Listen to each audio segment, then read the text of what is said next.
முருக அடியார்கள் அனைவருக்கும் அடியனின் பணிவான வணக்கங்கள். எல்லா கிரக அமைப்புகளுக்கும் ஏதேனும் ஒரு விதிவிலக்கு இருக்கும். அதை ஆராய்ந்து அறிந்து கொண்டு வாழ்வில் வளம் பெறவே இந்த ஜோதிட சூட்சமம். நம்புங்கள், நல்லதே நடக்கும். இந்த 2026ஆம் ஆண்டு குரு பெயர்ச்சியானது திருக்கணித பஞ்சாங்கத்தின் அடிப்படையில் வைகாசி 18ஆம் தேதி, அதாவது ஜூன் 1ஆம் தேதி இரவு 7:56 மணியளவில் காலச்சக்கரத்திற்கு 90 டிகிரியில் அமைந்திருக்கும் நட்சத்திர பாதமான புனர்பூசம் 3ஆம் பாதத்திலிருந்து, அதாவது மிதுன வீட்டிலிருந்து 93 டிகிரி 20 மினிட்டில் அமைந்திருக்கும் நட்சத்திர பாதமான புனர்பூசம் 4ஆம் பாதத்திற்கு, அதாவது கடக வீட்டிற்கு பெயர்ச்சியாகி உச்சம் பெற்று தன் பார்வை பலத்தால் நற்பலன்களையும் சுபகாரியங்களையும் வழங்க உள்ளார். இந்த பதிவில் 2026ஆம் ஆண்டுக்குரிய குரு பெயர்ச்சி பலன்களை மிக துல்லியமாக நட்சத்திர சாரம் கொண்டு கணக்கிட்டு தொகுத்து வழங்கியுள்ளோம். ஏனெனில் சாரம் காணா ஜோதிடன் சோரம் போவான் என்பது சித்தர்களின் வாக்கு. இந்த வீடியோ பதிவில் நீங்கள் காணும் காலச்சக்கரம் கடைக்கோடி ஜோதிட அன்பருக்கும் புரியும் வண்ணம் குரு பெயர்ச்சிக்குரிய அனைத்து விஷயங்களையும் உள்ளடக்கி நாமே உருவாக்கியுள்ளோம். குறிப்பாக காலச்சக்கர மண்டலமானது 360 டிகிரி உள்ளடக்கிய வட்ட வடிவமானது. நம் தேவைக்காக மட்டுமே சதுரமாகவும் செவ்வகமாகவும் வரைந்துள்ளோம். காலச்சக்கரத்தில் ஒரு ராசி மண்டலத்திற்கு 30 டிகிரி வீதம் 12 ராசி மண்டலத்துக்கு மொத்தமாக 360 டிகிரியை உள்ளடக்கியுள்ளது. ஒரு ராசி மண்டலமானது 9 நட்சத்திர பாவகம் வீதம் 12 ராசி மண்டலத்துக்கு மொத்தமாக 108 நட்சத்திர பாவகங்களை உள்ளடக்கியுள்ளது. ஒரு நட்சத்திர பாவகம் என்பது 3 டிகிரி 20 மினிட் வீதம். ஒரு ராசி மண்டலமானது 9 நட்சத்திர பாவகம் எனில் மொத்தமாக 30 டிகிரியை உள்ளடக்கியது. தனிப்பட்ட ஒருவருக்கு ஜாதகம் பார்க்கும் பொழுது ஒரு கிரகத்தின் பலன்கள் அக்கிரகத்தின் ஸ்தான பலத்தை அடிப்படையாக கொண்டு கணிக்கும் பொழுது மட்டுமே துல்லியமான பலன்களை பெற முடியும். இங்கு ஸ்தான பலம் என்பது ஷட்வர்க்க பலன்களை அடிப்படையாக கொண்டது. கிரகங்களின் ஸ்தான பலன்களை 6 வித வர்க்கங்களில் அறியும் பல நிர்ணயமே ஷட்வர்க்க பலனாகும். அவை முறையே ஸ்தான பலம், திக்பலம், காலபலம், சேஷ்டாபலம், நைசர்க்கிய பலம் மற்றும் திருஷ்டி பலம் என்று அழைக்கப்படுகிறது.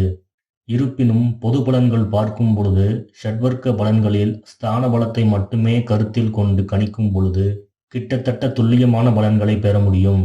ஏனெனில் ஒரு கிரகம் ஸ்தான பலம் பெற்றால் மட்டுமே அதனுடைய பாவக பலன்கள் பலமானதாக அமையும். மகரம், லக்னம் மற்றும் ராசியில் பிறந்த அடியார்களுக்கு இக்குரு பெயர்ச்சியில் குரு பகவான் தங்களது 7ஆம் பாவகமான கலத்திரஸ்தானத்தில் உச்சமாகி தன்னுடைய 5ஆம் பார்வையாக தங்களுடைய லாபஸ்தானமான 11ஆம் பாவகத்தையும், தன்னுடைய 7ஆம் பார்வையாக தங்களுடைய லக்னத்தையும், தன்னுடைய 9ஆம் பார்வையாக தங்களுடைய வெற்றி ஸ்தானமான 3ஆம் பாவகத்தையும் பார்வை பலம் மூலம் பலம் பெற செய்கிறார்.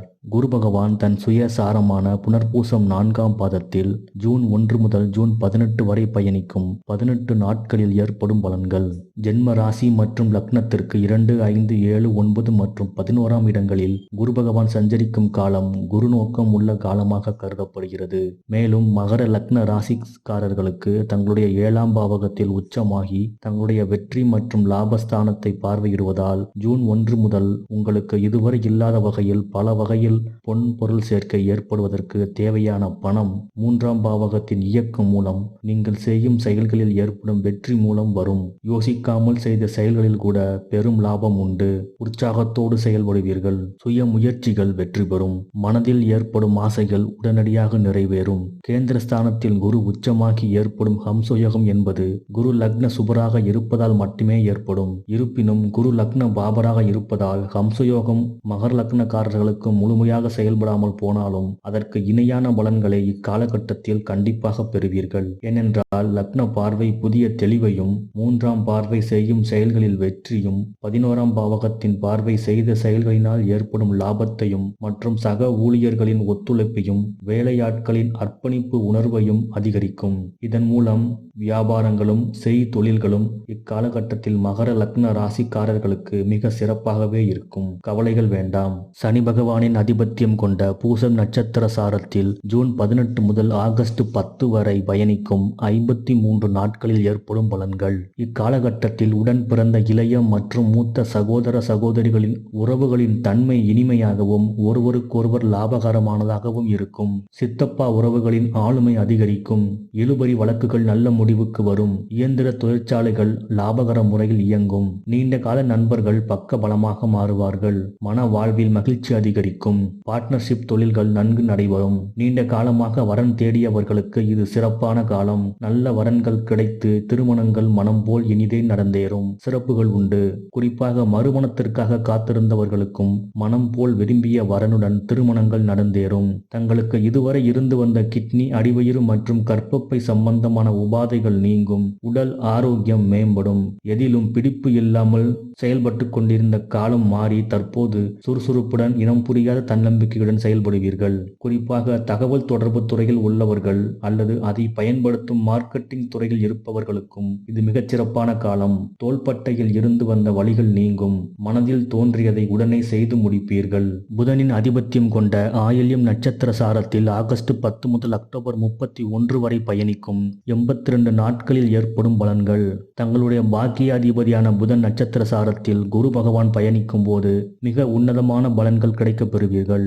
மாமன், மாமனார் மூலம் திடீர் அதிர்ஷ்ட வாய்ப்புகள் வரும். ரியல் எஸ்டேட் துறையில் இருப்பவர்களுக்கு காலி மனை விற்பதன் மூலம் பொருளாதார முன்னேற்றம் ஏற்படும். பத்திரப்பதிவுகள் மூலம் கமிஷன்கள் கிடைக்கப் பெறுவீர்கள். குழந்தைகளின் புத்தி கூர்மை அதிகரிக்கும். படிப்பில் சிறந்து விளங்குவார்கள். வெகு நாட்களாக குழந்தை வரம் வேண்டியவர்களுக்கு குழந்தை பேர் கிடைக்கப் பெறுவீர்கள். இதில் சுய ஜாதகத்தில் புதன் சுபத்தன்மை பெற்றிருப்பின் இரட்டை குழந்தைகள் பெற்றெடுப்பார்கள். பாத யாத்திரை மற்றும் ஆன்மீக யாத்திரைகள் மேற்கொள்வீர்கள். நரம்பு மண்டலம் தொடர்பான நோய்களிலிருந்து விடுபடுவீர்கள். கைகால் நடுக்கங்கள் முழுமையாக குணமாகும். சிலர் இக்காலகட்டத்தில் வீடு மாற்றம், இடமாற்றம் செய்து விரயங்கள் செய்வார்கள். இருப்பினும் சுப விரயமான இதனால் நல்ல மாற்றங்களே ஏற்படும். கிரியேட்டிவிட்டி அடிப்படையில் பணிபுரிபவர்களுக்கு அடுத்தடுத்து பொன்னான வாய்ப்புகளை பெறுவார்கள். மனக்குழப்பங்கள் இருந்த இடம் தெரியாமல் காணாமல் போகும். மொத்தத்தில் இக்குரு பயிற்சியில் எதிலும் வெற்றி, அனைத்திலும் லாபம். நம்புங்கள், நல்லதே நடக்கும். முருகா சரணம்.